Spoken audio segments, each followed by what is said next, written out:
vuodesta 1939 lähtien lapsuuden ja kouluajan niin asunut tässä kirkolla.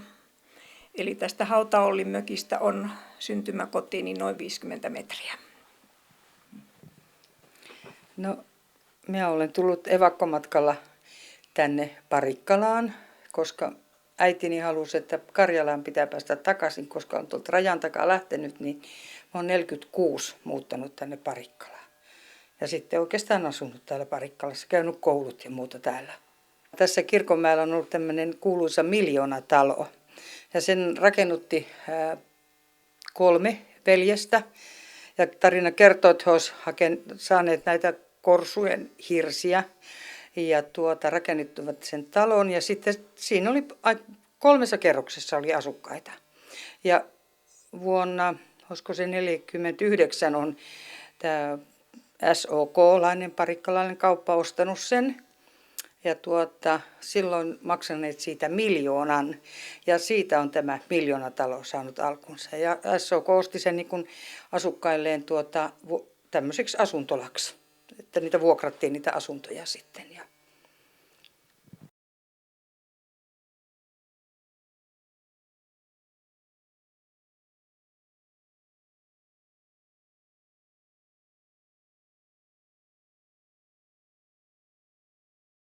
Hautaollin mökissä asuu siihen aikaan, kun mä olen ollut lapsi, niin August Tuunanen niminen mies.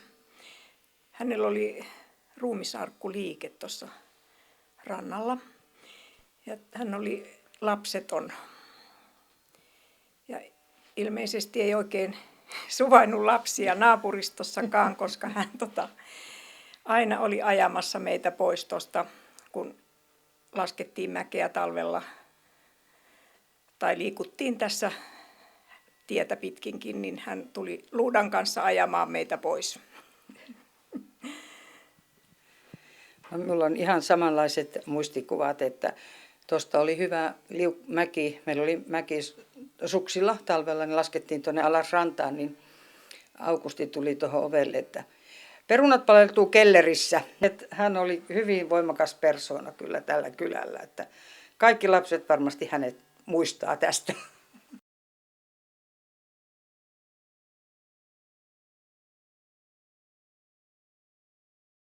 Silloin elettiin 1950-lukua, kun pieniinkin kyliin vedettiin puhelinlinjat. Puhelinkeskuksia tarvittiin paljon.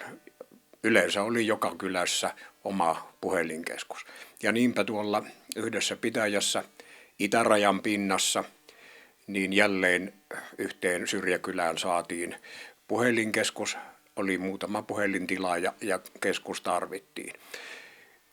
Taloväki sai siihen koulutuksen, mutta kun kyseessä oli maatalo, niin eivät he oikein joutaneet olemaan siellä koko ajan vahtimassa sitä keskusta. Ja niinpä sitten talon vanha isäntäkin opetettiin käyttämään sitä keskusta, millä tavalla niitä lankoja tai piuhoja laitettiin.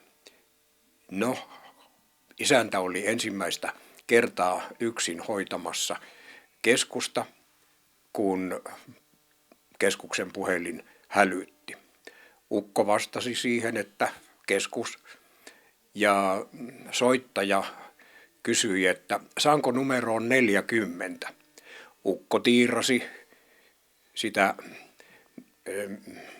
taulua tai mikä se on, mihin nämä piuhat laitettiin ja totesi, että se on varattu. Ja niinpä hän vastasi siihen puhelimeen, että se on nyt varattu. Apanemman 41, lähellähän ei hyö olla.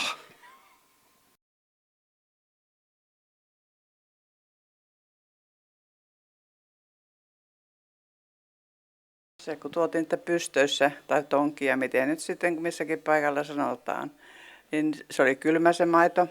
Se piti lämmittää sitten, niin näissä saunameijereissä oli muurattu semmoinen muuripata, minkä alla oli tuli ja vesi oli lämmin. Niin siihen nostettiin nämä pystöt ja siinä sitten lämmitettiin, sekoitettiin se siinä, että sitten se kun oli lämmennyt, niin separaattoriin ja separaattorissa kierrettiin sitten. Se oli monta kertaa hevosvetoinen vielä se sähkö, mikä siellä, tai voima. Ja sitten kun se kuorittiin, niin siitä tuli kermaa ja toisesta torvesta tuli kurria. Ja kerma sitten laitettiin säiliöihin ja siihen laitettiin sitten hapaatetta, että se happani. Ja happamesta tuosta kermasta tehtiin voita. Ja sitten laitettiin kirnuun se kerma. Ja ne oli niitä puukirnuja, pieniä silloin aikaan joka saunameijerissä.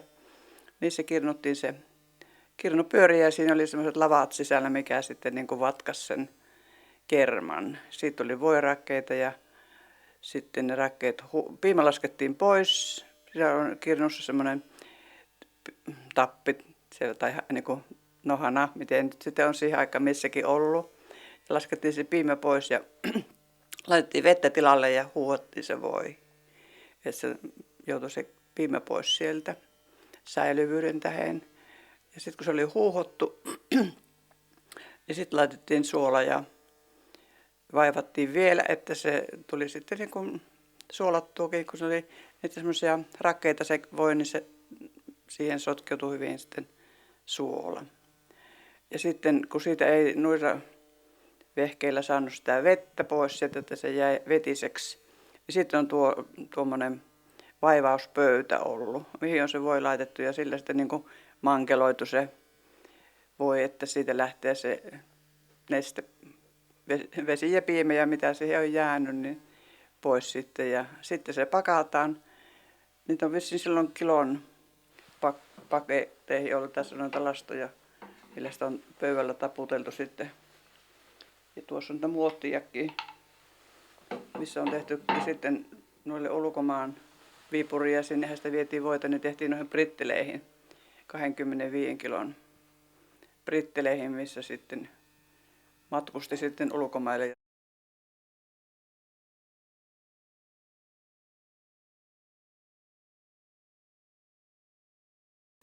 No silloin kun valmistui 58, niin silloin oli meijerikkö. Mutta sitten tuli myöhemmin miehiä alalle paljon. Ja eihän ne voinut olla meijerikköjä. Niin sitten tuli meijeristi. Sitten muutettiin kaikkien nimitys meijeristiksi.